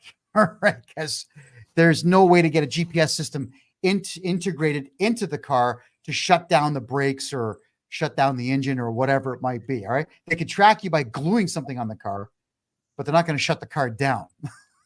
Right. There we go. Just wanted to let everyone know here that we had Tina, thanks for grabbing a ticket, and Mark, thanks for grabbing a ticket. So the pot is now at $320, and I'll be drawing a winner in about 7 minutes. There you go, everyone. $320 is the pot. So someone's going to get half of that at the end of the show, and I will be phoning whoever wins. If you've left your phone number in your email, if not, please do, and I'll call you immediately after the show. So, to recap this conversation we've had tonight, about 2.5 weeks ago, you and I talked about the banking system was going to be shut down essentially through Trudeau's inaction. Trudeau wants chaos. Obviously, he wants chaos. He wants the banking system shut down so you don't have any money. At the same time, there will be 1 million blacks and Arabs coming into Canada from countries that hate us. There was 1.14 million that came in last year. That's 2.14 million people with no skill set who are all going to be on government assistance with nowhere to live and no jobs. So you're going to have that chaos along with no money. Rob, how bad are things about to become? That's what I need to ask you. Well, I mean, obviously, what Trudeau is doing in terms of immigration is he's just vote buying, right? Like he's looking at demographics and saying, who can I let in that I think is going to vote Liberal? Like it's just that crass. His father wasn't beyond that. When Pierre Elliott Trudeau got elected in '68, they did slightly better in Toronto than they thought they were going to do, and so he did a post-mortem on that, and they figured out that it was the recent immigrants that tipped the balance, because Toronto before that had largely been kind of the Tories. The joke was that the Anglican Church was the Tory party at prayer, was Toronto the good, all that type of stuff. And because he did better there in '68, he figured out who the demographics were that changed Toronto, that gave him some of the seats he wasn't anticipating. And then he got rid of a lot of the immigration controls that had been in place in the past to not radically alter the demographic makeup of the country. And Lloyd Axworthy, for example, was one of those young liberals who was a closet, communist sympathizer, etc. He wanted more and more and more of that because he saw them as liberal voters, etc., and obviously substantially changed his riding in the face of Winnipeg in doing so. Monty Solberg, when Monty Solberg was a critic of the Chrétien government, the Martin government, did a very good job of poking fun at them in question period. They made sure to target the biggest city in his riding, which was Brooks. There was a meatpacking plant there, and they brought in as many people as they could to try to alter the demographics of Brooks to mess things up, if you will, in Monty's backyard. So they're not beyond that type of thing, and they're experimenting with the whole country just to be able to bring people in that they think are going to be voters for them. Yeah, but the big problem is that they don't have anywhere to live and have no jobs and don't speak the language and are coming from excessively violent cultures. So what does that part of this equation mean for the average Canadian? Sure.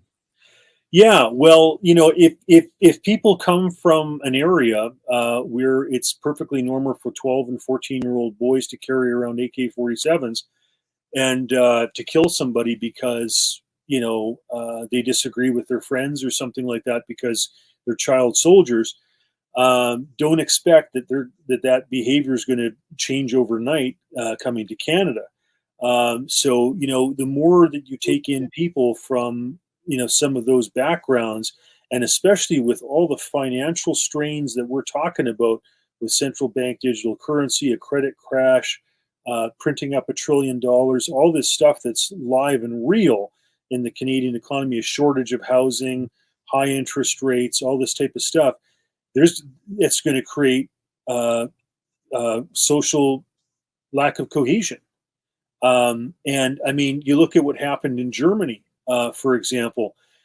They had women were getting raped in Cologne on New Year's Eve, etc. The Germans have had to fundamentally, hopefully, rethink what they're doing in terms of their immigration policies. Geert Wilders was just elected in the Netherlands. Pim Fortuyn, who preceded him, was assassinated. And then, therefore, they guarded Geert Wilders with the 24/7 security type of thing, and he's now the leader of that country. But there's serious issues. Demographics is destiny, and so you got to be very careful. When the Harper government was in, they tried to cut back on some of the numbers of immigration to allow for better integration. And one of the thoughts was that, we would let more students in because students come in young, able-bodied, with tremendous, intellectual potential, and would therefore contribute over a whole lifetime into the healthcare or pension systems, et cetera, before collecting. Unfortunately, what's wound up happening is that foreign governments wanting to get their intelligence agents into the country have falsified documents, taking 30-some-year-old people, trying to portray them as teenagers or in their 20s to study here, to get access to Canada and to subvert, Canadian democracy. So you got to be careful who you let in. It's like having a family. Everybody wants to get in, type of thing. But once you're in, you got to determine, what do you want to see this country become? And if they're just being imported for the crass idea of vote buying, that's trouble. Yeah, immensely. Okay, everybody, that's it. No more tickets. No more tickets. There's $330 that's going to be won by someone tonight. So let's just scramble the names here a little bit. There we go. Move it all around. Nobody and here. Nobody can accuse me of peeking. I'm going to do this on top of my head here, and I've got one. Here we are, and there we go. Chris McGowan. So Chris McGowan. There we go, Chris. There you go. There's the winner, Chris McGowan. Chris, you did not give me a phone number in your email, so could you please email me your phone number right now? I'm going to call you right after the show, and I'm going to find out which email address you'd like me to send your prize money to. So congratulations for winning half of $330 tonight. That's just awesome. Oh yeah, fantastic. Thank you to everybody who participated. Remember, this show does not get a penny from the government. In fact, the government just keeps taking pennies away from this show. So we do appreciate all of your support. Rob, in our last 10 minutes here, I just wanted to reassure everybody that we're not telling Canadians this so that they'll panic. And we're not telling Americans this so that they're going to panic as well, because we know that there will be spillover of Canadian chaos with a collapsed banking system into the United States. And we know that the Australian government might follow suit with this. We don't want you to panic. But Rob, as a guy who's in Calgary right now, what would you tell the average Canadian to start doing today and to start preparing for between now and June 30th of next year? Please go ahead. Well, if you've got money, protect it. I mean, you've been told here what their intentions are. Don't trust that somehow, this can't happen in Canada. I mean, it's already been put down in black and white, whether it's the studies or the changes, the amendments to the Bank Act, etc. This stuff's coming, folks. They're trying to do it. They really are. More and more banks are taking this on. So what I would suggest is, if you have financial instruments, whether it's credit cards or it's bank accounts or it's mortgages or it's investments, if you can put them in a provincially regulated financial institution out of the hands of Justin Trudeau, you're better off. You really are. Now, in some provinces, I don't trust them more than I trust Trudeau, but I'm lucky that I'm in Alberta. I think I prefer Danielle Smith and trust her more than I do Justin Trudeau. So if you can, reposition that stuff. Also, as well, let's face it, folks, there's going to be some banks that aren't going to be well prepared. If there is a credit crunch, if there is a CBDC ripple effect in the marketplace, etc. We had some banks that only survived during the Freddie Mae, Fannie Mac, AIG subprime crisis because the Bank of Canada bought some bad debt off of their sheets and then sold it back on the market later. So take account of that. Federal Deposit Insurance Corporation in the United States, not the same as it used to be. Now, no longer bailouts, bail-ins, so people could lose money. If you're in some of those banks that are borderline insolvent, the government's not going to step in to bail those suckers out. It's going to be you and your money and your deposits that'll bail them out, bail them in, whatever you want to call that. So there's things you can do, folks. Pay for things in cash, and you might want to start buying some gold and silver. Gold and silver, yeah. And if you can, collectively as a family. This is the thing. Everyone says, I can never buy a house. Well, that might be true as an individual, but are you not able to sign really solid contracts with family members to say, yeah, we're all going to invest in one numbered corporation and we're all going to collectively own it at an equal share and buy a house under that? That's something that we're doing here in Costa Rica, Rob, is that some people can't afford a house down here. Like, a lot of the houses are about $500,000 US. Now they're nice places, pool, high ceilings, really nice tile floor and whatnot. But if you get 5 different people with $100,000 US, we get them into a corporation and they all own 1/5. When that house is rented out, they get 1/5 of the revenue each month. And then when the house is sold, they all get 1/5 of the profit. They get their money back plus the profit. So we have to start utilizing real estate as a way to make money collectively. It's legal. We can do it. It's just a matter of cooperation, and your contract has to be written by a lawyer and has to be solid, and you should get your own lawyer to look at it too. But these are things that we can do to protect our money. All right, so we are just about out of time here. What are your concluding statements on Trudeau crashing the banks next year? Take him at his word, folks.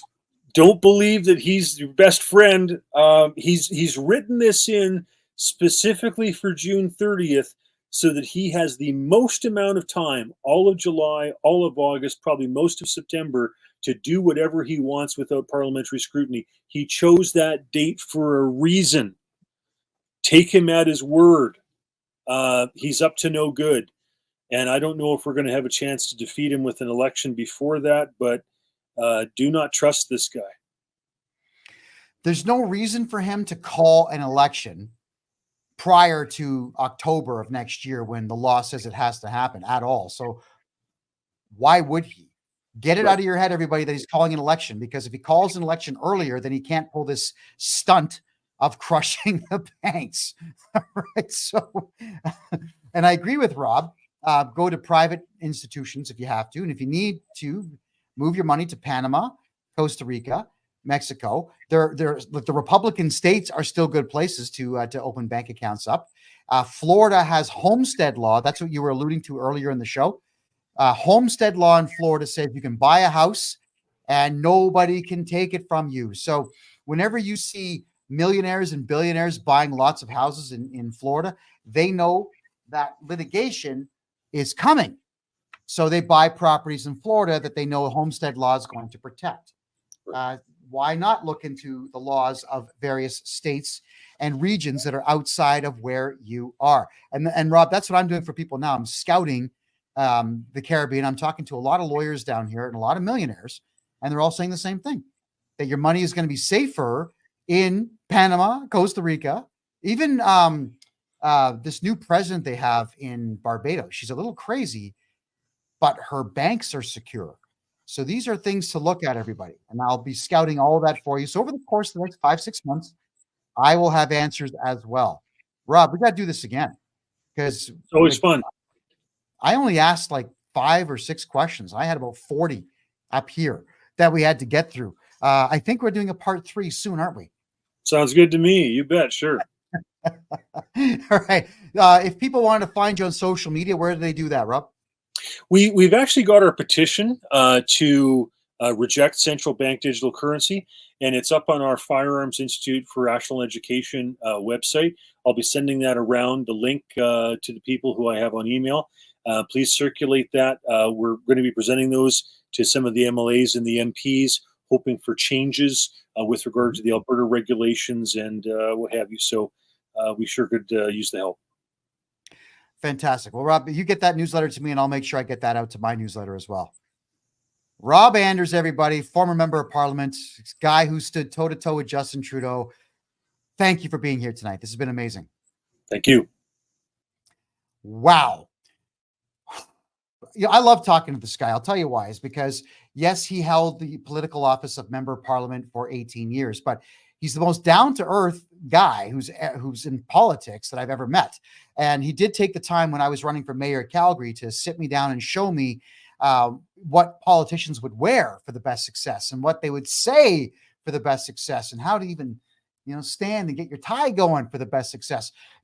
Just an absolute wealth of knowledge. And I really do appreciate that. And I want to remind you all that we did not bring any of this up tonight because we want you to panic. I don't want you to run around in fear, but I want you to know that there are a lot of bad things coming, like the CRA sending letters out to all of you, threatening you for cash that you don't owe, like CERB, corporate tax, income tax, all these things. They're doing it to try to weaken your resolve. Don't let them do it.